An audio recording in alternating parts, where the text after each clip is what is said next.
pada sore hari ini, sehingga kami telah berada di tempat ini untuk mendengarkan suatu firman-Mu ya Tuhan. Kita berkati dan kuduskanlah kami ya Tuhan, agar kami bisa merealisasikan apa yang menjadi kami dengar dari firman ini Tuhan. Hanya di dalam nama-Mu Tuhan kami telah berdoa dan bersyukur. Haleluya, amin.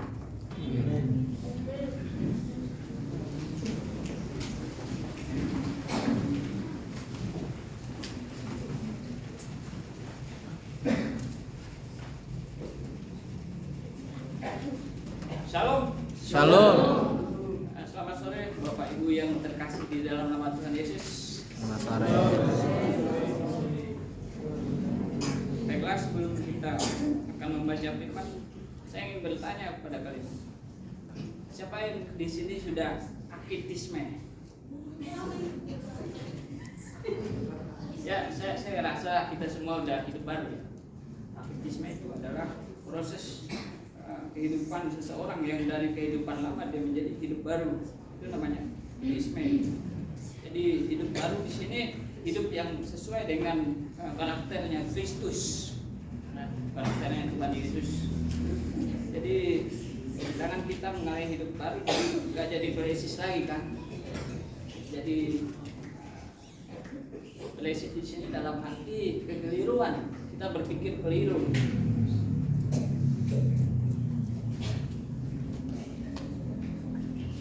Baiklah, langsung saja.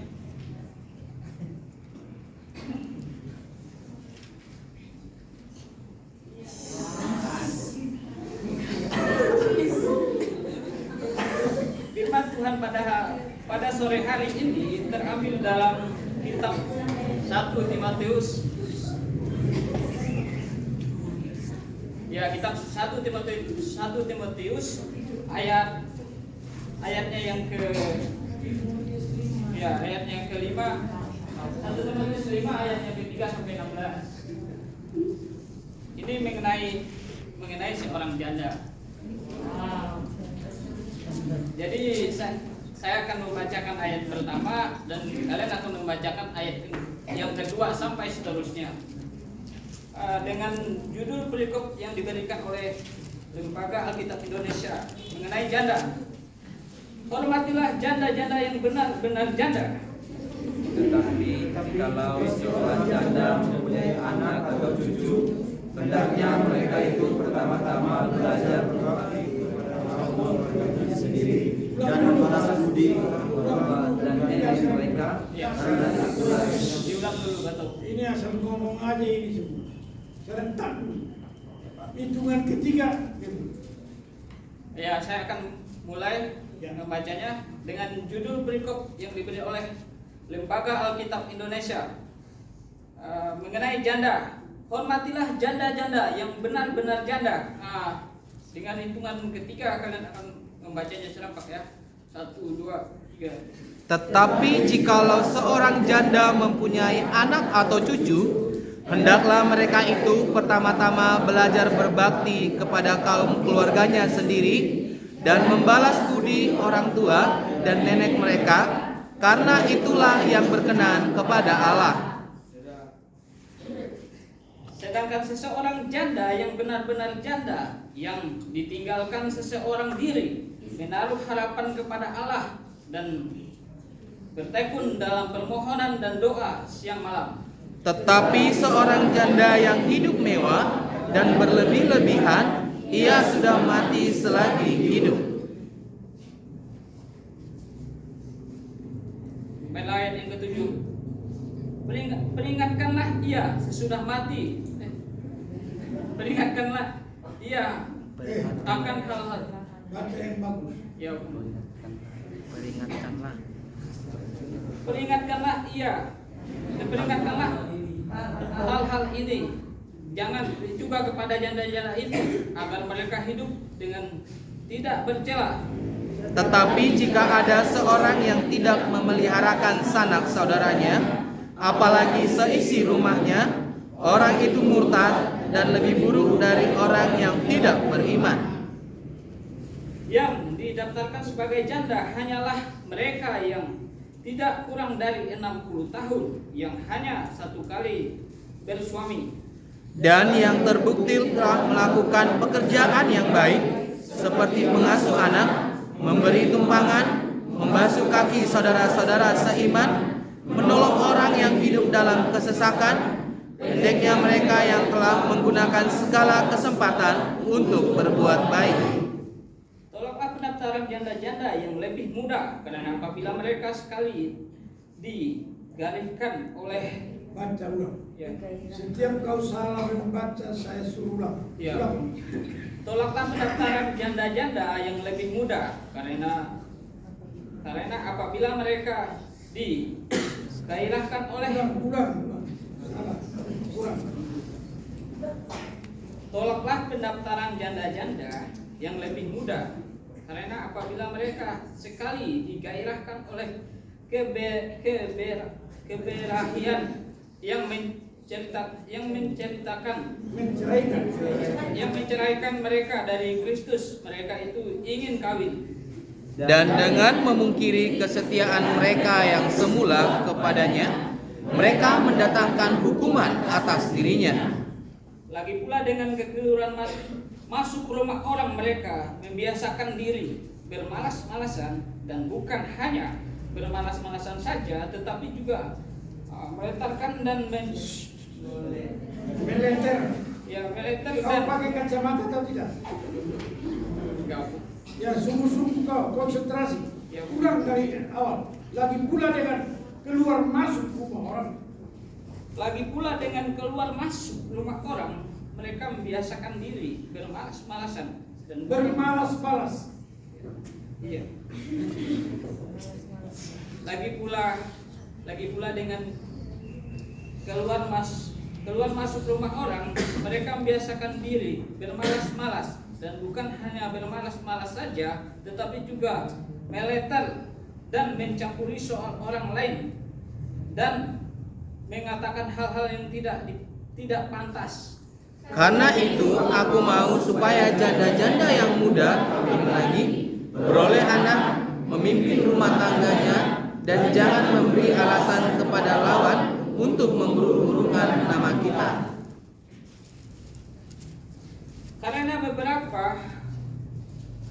beberapa janda telah tersesat mengikut iblis. Jika seorang laki-laki atau perempuan yang percaya mempunyai anggota keluarga yang janda, hendaklah ia membantu mereka sehingga mereka jangan menjadi beban bagi jemaat. Dengan demikian, jemaat dapat membantu mereka yang benar-benar janda. Sekarang kita akan mendengar dan mengetahui histori dari kitab Timotius ini, ditulis oleh Paulus pada tahun 55 Masehi. Tujuan penulisan untuk membantu memimpin gereja yang beliau ini lebih memahami tugas-tugasnya. Inti pesan dari kitab Matius ini, Timotius ini, yang dikatakan Paulus kepada Timotius segera selalu berani menghadap tantangan yang ada, karena Tuhan akan selalu menaungi umatnya yang sudah menjadi sifat Allah kepada manusia. Baiklah, tema kita pada sore hari ini dengan janda yang benar-benar janda. Janda yang benar-benar janda itu janda yang gimana sih? Janda yang benar-benar janda itu janda. Jadi janda juga punya kriteria di dalam firman Tuhan tadi yang mengatakan seorang janda dikatakan janda, dia tidak kurang berumur 60 tahun Ke atas. Iya, bisa jadi ke atas 60 tahun, tapi kalau dia kurang dari 60 tahun, dia tidak bisa dikatakan janda, karena dia akan susah mengontrol rasa erotikanya, rasa ketertarikan seksualnya. Jadi dia kurang dewasa dalam. Kalau laki-laki muda, kalau laki-laki muda di bawah 60 bagaimana? Mungkin sama juga. Kalau duda dikatakan duda, dia sudah berumur 60 tahun karena iya bisa juga. Kalau kurang dari 60 tahun, dia tidak bisa dikatakan duda. Apa itu? Diragukan atau bisa dibenarkan? Tergantung ya. Tapi nggak tergantung kan? Iya karena Firman Tuhan mengatakan udah punya kriteria kan. Seorang janda dikatakan janda ketika dia mempunyai umur 60 tahun sampai ke atas. Jadi tidak menyangkut duda ya, ini Ya. janda. Dia bisa juga dianalogikan begitu karena ini juga menyangkut seseorang yang tidak mempunyai pasangan lagi. Seorang duda dikatakan dia duda karena dia tidak punya pasangan lagi. Sedangkan seseorang yang belum duda kan bisa dikatakan jomblo. Maksudmu jomblo itu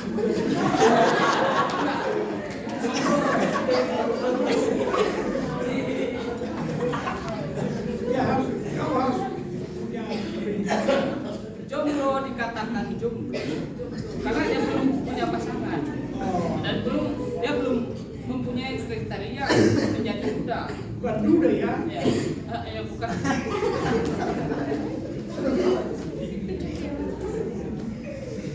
Jadi firman ini menyangkut janda, jadi tidak menyangkut duda. Ya, lanjut. Poin yang pertama, gereja mempunyai tugas kewajiban. Gereja mempunyai tugas kewajiban untuk mendukung para janda yang membutuhkan. Di sini dikatakan tadi, gereja juga punya tugas tuh untuk membantu seseorang janda. Bisa dilihat dari kita pasalnya ketiga sampai ke 10 itu mengatakan tadi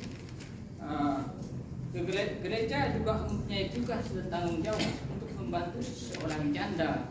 Kalau itu benar-benar janda yang benar-benar janda itu tadi mengatakan janda yang udah memenuhi syarat atau kriteria, makanya dikatakan janda. Karena umurnya udah 60 tahun dan menjadi 60 tahun ke atas, sudah tua toh.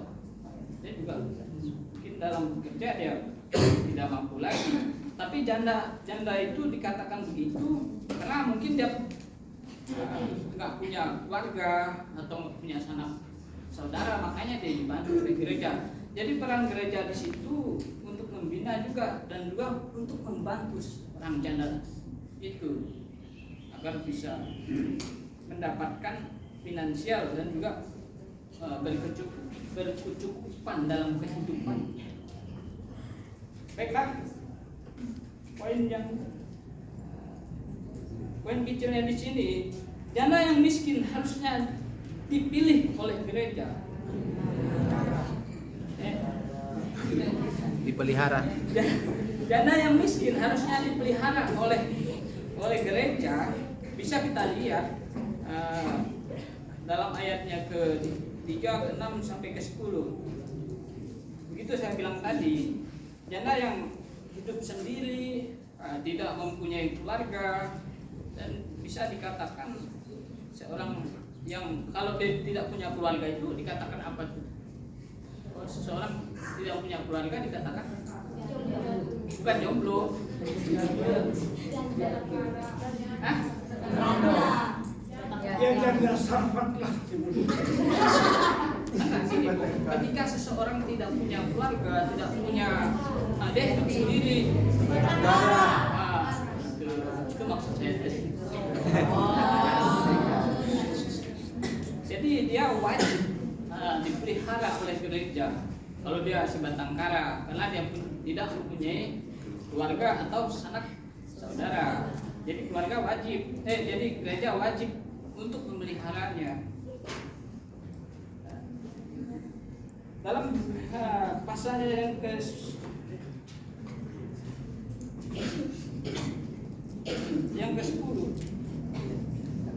dengan bunyi demikian, dan yang berbukti telah melakukan pekerjaan yang baik seperti mengasuh anak, memberi tumpangan, membasuh kaki saudara-saudaranya seiman, menolong orang yang hidup dalam kesesakan. Jangan salah membantu yang hendaknya diasuh oleh anggota keluarganya, Ya. bukan membasuh. Kau sendiri yang tulis di situ, baca yang baik. Dan yang terbukti telah melakukan pekerjaan yang baik seperti mengasuh anak, memberi tumpangan, membasuh kaki saudara-saudara seiman, menolong orang yang hidup dalam kesesakan, pendekatan mereka yang telah menggunakan segala kesempatan untuk berbuat baik. Sebenarnya Anto, udah bagus kau baca baik-baik aja. Jangan kau kurangi, jangan kau tambahin. Kau bilang membasuh kaki orang tetangga, mengasuh anak, memberi tumpangan, membasuh kaki saudara-saudara seiman. Nah, itu baca yang bagus saja. Pasti kau sukses. Amin. Haleluya.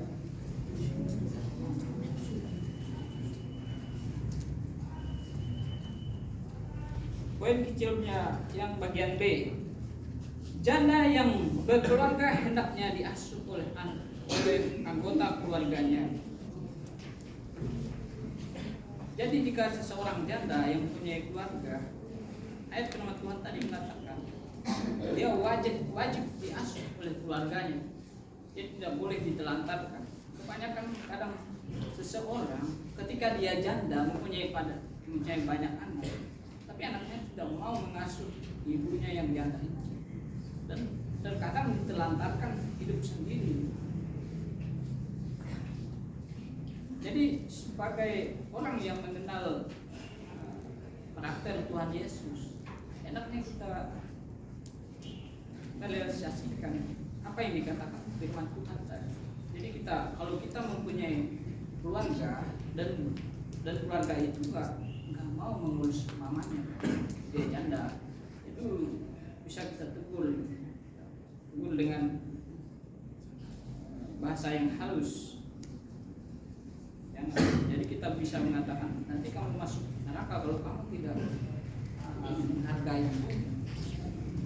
Karena firman Tuhan juga mengatakan begitu kan. Jadi kalau orang yang tidak mau memelihara orang tuanya, jadi orang itu tidak punya karakter yang Kristus dalam diri, dan dia juga tidak tahu akan manusia. Jadi dia tidak humanis, dan dia juga jiwanya punya karakter manusia. Kalau manusia kan dia akan mempunyai jiwa sosial, jiwa berlindung, jiwa menghargai, jiwa menolong. Jadi itu karakter dari sifat manusia.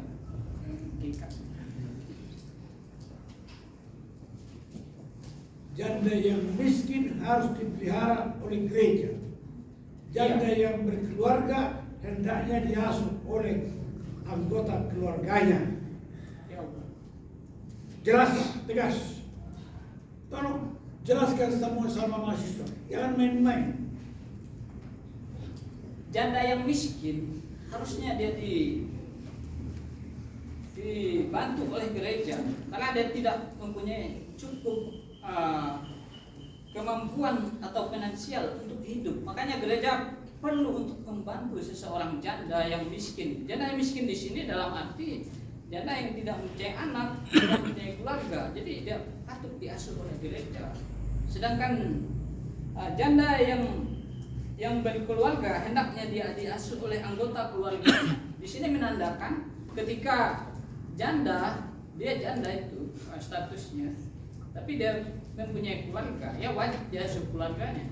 Kalau dia tidak punya keluarga, ya wajib diasuh oleh gereja, karena dia tidak punya apa-apa, tidak punya tempat tinggal, kemungkinan kan ya finansialnya juga tidak mencukupi. Jadi begini, kan tadi kalian bernyanyi ada 10 dari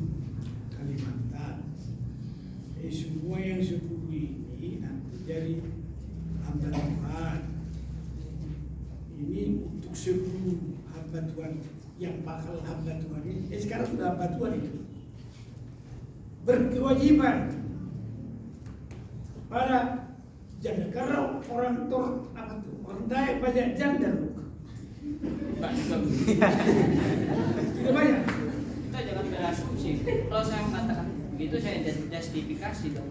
Oke. Karena nggak punya data.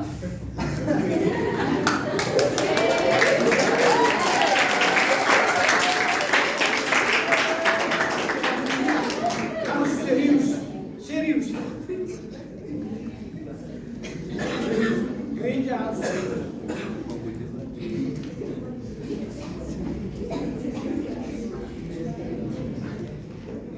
Lanjut. Poin yang kedua, gereja punya tanggung jawab untuk tidak menyokong janda-janda muda. Dalam arti di sini mengatakan tadi, seseorang janda dikatakan janda kalau dia punya kriteria udah punya janda. Sedangkan janda muda ini kalau dia disokong dibantu oleh gereja, berarti gereja itu tidak memanusiakan dia karena dia masih muda kan. Seseorang yang muda pada hakikatnya dia wajib untuk bekerja, bereproduksi kan, berkarya untuk kepentingan orang lain dan juga dirinya sendiri agar dia tidak meminta-minta karena dia mempunyai kekuatan, punya power, punya tenaga. Kenapa dia harus minta-minta? Jadi gereja di sini tidak boleh memberi atau menolong seorang janda muda. Janda muda di sini kan mengatakan janda yang masih sangat muda, tenaganya juga masih stamina masih fit. Dan dia juga firman Tuhan tadi mengatakan janda muda itu karena dia malas kan, dia sering ke rumah orang, datang ke rumah orang untuk membicarakan orang yang jadi kerjaan si janda muda ini suka menggosip. Enggak. Tadi sini juga mengatakan tadi.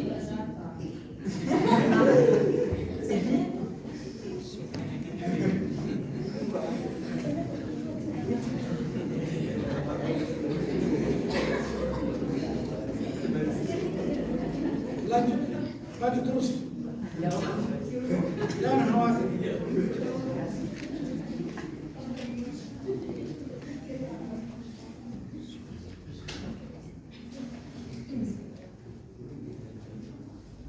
Poin B-nya, poin kecilnya ini, wanita yang belum menikah dilarang. Wanita yang belum menikah di dalam gereja harus mendukung para janda. Jadi bukan hanya wanita saja ya, gendernya itu. Jadi ketika dia laki-laki juga dia wajib menolong seorang janda, dan juga gereja berkontribusi untuk membantu seorang janda tersebut tadi.